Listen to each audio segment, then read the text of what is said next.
আপনারা ডেনমার্কের জন্য অ্যাপ্লাই করতে যাচ্ছেন, ইউরোপ বা অন্যান্য দেশে অ্যাপ্লাই করে ভিসা রিজেক্ট হয়েছে, তাহলে আজই আমার সাথে অথবা আমার অফিস এনএস গ্লোবাল এডুকেশন যোগাযোগ করুন। বর্তমানে ডেনমার্কের ভিসার রেশিও অনেক হাই এবং কোনো প্রকার ব্যাংক স্টেটমেন্টের প্রয়োজন নাই।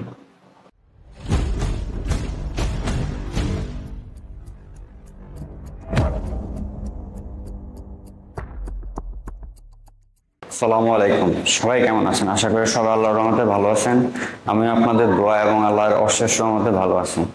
তো আজকে আমি মূলত ডেনমার্কের স্টাডি নিয়ে কথা বলবো। ডেনমার্কের স্টুডেন্ট ভিসার প্রসেসিং, কস্ট কেমন, কি রিকোয়ারমেন্টস লাগে, এসব নিয়ে বিস্তারিত আলোচনা করব। তবে ভিডিওটা যারা দেখতেছেন সবাইকে বলবো আপনারা আগে ভিডিওটা পুরো দেখবেন, দেখে দেন আমাকে নক দিবেন। কারণ আপনি যদি পুরো ভিডিওটা দেখেন তাহলে আপনি বেসিক ইনফরমেশনটা পেয়ে যাবেন। বেসিক ইনফরমেশনটা জানার পর ওই ইনফরমেশনটা বা ওই রিকোয়ারমেন্টস গুলো বা কস্টিং যদি আপনার সাথে ম্যাচিং হয় দেন আপনি আমার সাথে কন্ট্যাক্ট করতে পারেন। আদারওয়াইজ যদি আপনি ভিডিওটা না দেখে শুধু নক করেন তাহলে আপনার বেসিক ইনফরমেশনটা জানা থাকবে না, এখন পরবর্তীতে আমারও একটা সময় নষ্ট হবে, আপনারও মূল্য সময় নষ্ট হবে, এই আর কি। তো কথা না বাড়াই মূল বিষয়ে যাই। আপনারা মোটামুটি যারা বিদেশে পড়াশোনা করতে যান তারা ম্যাক্সিমামই আমাদের টার্গেট থাকে বাংলাদেশ থেকে আমরা ইউরোপের দিকে যাব, ঠিক আছে। তো ইউরোপের যে এম্বাসিগুলো ম্যাক্সিমামই নিউ দিল্লিতে, এবং এখানে ইউরোপের ভিসা রেশিও অনেক কম। সেই হিসাবে আমরা আজকে ডেনমার্ক নিয়ে কথা বলবো। ডেনমার্কের ভিসার জন্য আপনাকে নিউ দিল্লি যেতে হবে না, আপনি বাংলাদেশ থেকে অ্যাপ্লাই করতে পারবেন। এবং সবচেয়ে ভালো পয়েন্ট হচ্ছে ডেনমার্কের বর্তমানে ভিসা রেশিও অনেক হাই ভিসা রেশিও, এই আর কি। তো এই জন্য আমরা ডেনমার্ক নিয়ে এখন কাজ করার চিন্তা করতেছি এবং আশা করি আমরা একটা ভালো রেজাল্ট দিতে পারবো যারা আমাদের মাধ্যমে অ্যাপ্লাই করবেন আর কি। এখন আসি মূল কথা। ডেনমার্কে আপনি মাস্টার্স এবং ব্যাচেলারের জন্য অ্যাপ্লাই করতে পারবেন। ডেনমার্কে রিকোয়ারমেন্ট হলো কি কি? মাস্টার্সের জন্য আপনাকে সিজিপিএ 3 পয়েন্ট লাগবে ব্যাচেলারে, আইএলটিএস 6.5 লাগবে এবং আইএলটিএস এর স্কোর 6.5 এবং ইচ ব্যান্ডে নট লেস দ্যান 6 এর নিচে হওয়া যাবে না। মাস্টার্সে ডেনমার্কি স্টাডি ক্যাপ অ্যালাউ কিনা? অবশ্যই মাস্টার্সে ডেনমার্কি স্টাডি ক্যাপ অ্যালাউ। মোটামুটি এটা 4-5 বছর, 6 বছর, 7 বছরের স্টাডি ক্যাপ হলেও কোনো প্রবলেম নাই, ঠিক আছে। আপনারা মাস্টার্সে স্টাডি ক্যাপ নিয়ে অ্যাপ্লাই করতে পারবেন। আর ডেনমার্কে ব্যাচেলারের জন্য কী রকম রিকোয়ারমেন্ট দরকার? ব্যাচেলারে আপনার জিপিএ এইচএসসিতে বা এসএসসিতে আপনার 3 আপ থাকলে বেটার এবং আইএলটিএস 6 হতে হবে এবং নট ব্যান্ড লেস দ্যান 5.5 এর নিচে হওয়া যাবে না আর কি। তারপরে আসি ডেনমার্কে হচ্ছে আপনাদের কস্টিং কত, ওখানে কি পরিমাণ টিউশন ফি লাগে বা কি আসে বিষয়। ডেনমার্কে মাস্টার্সের জন্য টিউশন ফি আপনার 10 থেকে 12,000 ইউরো ইয়ারলি টিউশন ফি এবং ব্যাচেলারে হচ্ছে 8 থেকে 10,000 ইউরো। আপনারা বলতে পারেন যে এত কস্ট কেন? ডেনমার্কে কিন্তু কস্ট অনেক বেশি, বাট সবচেয়ে বেশি প্লাস পয়েন্ট হচ্ছে এই কস্ট বেশি হওয়ার পরও কিন্তু আপনার ভিসা হচ্ছে। আপনারা ইউরোপের অন্যান্য দেশে হয়তো অনেক দেশে 7-8 লাখ টাকায় বা ইতালি বা পোল্যান্ড, পর্তুগাল, রোমানিয়া বা এইসব দেশে 5 থেকে 8 লাখ টাকার ভিতর হয়ে যাচ্ছে, কিন্তু আপনার ভিসা সাকসেস রেট তো খুবই কম ওখানে 5 থেকে 10% ভিসা সাকসেস রেট। কিন্তু ডেনমার্কে আপনি টিউশন ফি অনেক হাই, তারপরে হচ্ছে আপনার হাই হওয়ার কারণে কিন্তু ওখানে ভিসা সাকসেস অনেক বেশি। আপনার মোটামুটি 70-80% ভিসা রেশিও বর্তমানে বাংলাদেশ থেকে, এবং ম্যাক্সিমামই ভিসা পাচ্ছে আপনার সব ডকুমেন্টস এবং সবকিছু ওকে থাকলে আর কি। আর ডেনমার্কের সবচেয়ে বড় প্লাস পয়েন্ট হচ্ছে আপনার ব্যাংক স্টেটমেন্টের প্রয়োজন নেই। সো বাংলাদেশি স্টুডেন্টদের ইউরোপে পড়তে যাওয়ার ক্ষেত্রে সবচেয়ে বড় বাধার যে পথ সেটা হচ্ছে আপনার ব্যাংক স্টেটমেন্ট, কিন্তু ডেনমার্কে ব্যাংক স্টেটমেন্ট নেই। তার কারণে আপনার কিন্তু এই ঝামেলাটা থেকে আপনি একদম বেঁচে গেলেন। বাংলাদেশের এখন ম্যাক্সিমাম স্টুডেন্ট যারা বাইরে পড়তে যায় ম্যাক্সিমামের আইএলটিএস দেওয়া আছে বা আইএলটিএস এর প্রিপারেশন নিতেছে, তো এটা নিয়ে তেমন একটা প্রবলেম হয় না। কিন্তু মেইন প্রবলেম স্টুডেন্ট আটকে আছে ব্যাংক স্টেটমেন্ট ম্যানেজ করা, কারণ আমরা ম্যাক্সিমামই middle class family, lower middle class বা মিডল ক্লাসের উপর থেকে একটু বেশি। তো আমরা হয়তো 7-8 লাখ টাকা ধার দেনা করে ফ্যামিলি থেকে, আত্মীয় স্বজন থেকে এভাবে ওইভাবে ম্যানেজ করতে পারি, কিন্তু আমরা ব্যাংক স্টেটমেন্টে যে অনেকটা ডিফিকাল্ট হয়ে যায় ম্যানেজ করা। বা আমরা অনেক মাধ্যম থেকে, ব্যাংক থেকে বা বিভিন্ন সোর্স থেকে ব্যাংকের স্টেটমেন্ট কিনি বা ফেক ইউজ করি বা কন্ট্যাক্ট করে ইউজ করি, ওগুলাতে কিন্তু ইউরোপে ম্যাক্সিমাম ভিসা হয় না, ওরা রিজেক্ট হয়ে যায়। এবং ওরা এই বিষয়টা খুব ভালো করে জানে ইউরোপের এম্বাসিগুলো, যে বাংলাদেশের ব্যাংক ম্যাক্সিমাম স্টেটই ব্যাংক স্টেটমেন্টই ফেক।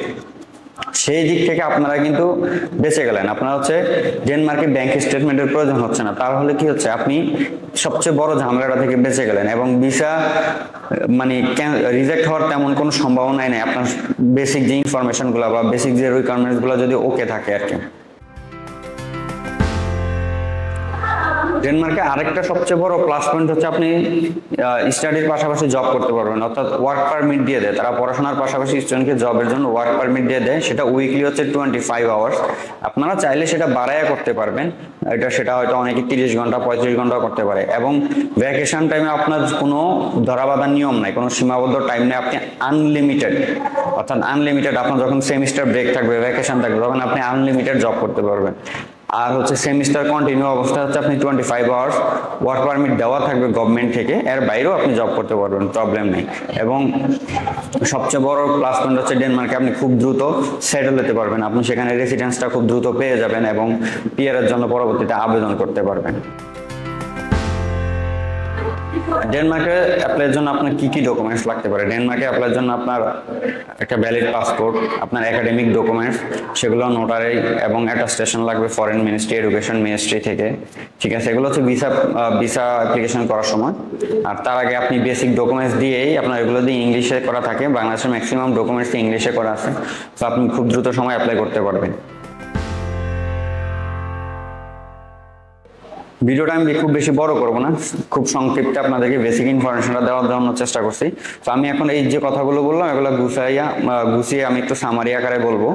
সেটা হচ্ছে নাম্বার 1 হচ্ছে সবচেয়ে বড় প্লাস পয়েন্ট, ডেনমার্কে ব্যাংক স্টেটমেন্টের প্রয়োজন নেই। মাস্টার্সে আইএলটিএস 6.5 লাগবে, কোনো ব্যান্ড 6 পয়েন্টের নিচে থাকা যাবে না, এবং ব্যাচেলারের জন্য 6 লাগবে, কোনো ব্যান্ড 5.5 এর নিচে থাকা যাবে না।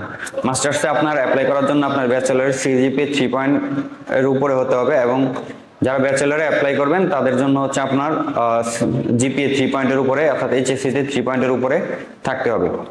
তারপরে হচ্ছে ডেনমার্কের টিউশন ফি বা কস্ট কত পড়তে পারে। ডেনমার্কে আপনার মাস্টার্সের জন্য টিউশন ফি ইয়ারলি 10 থেকে 12,000 ইউরো, এবং ব্যাচেলারের জন্য 8 থেকে 12,000 ইউরো পড়বে, ঠিক আছে?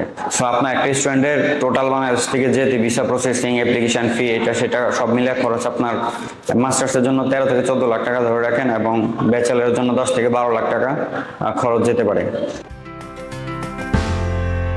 এত হাই কস্ট আপনি কেন ডেনমার্কে অ্যাপ্লাই করবেন? এখন এটা হচ্ছে মেইন কথা।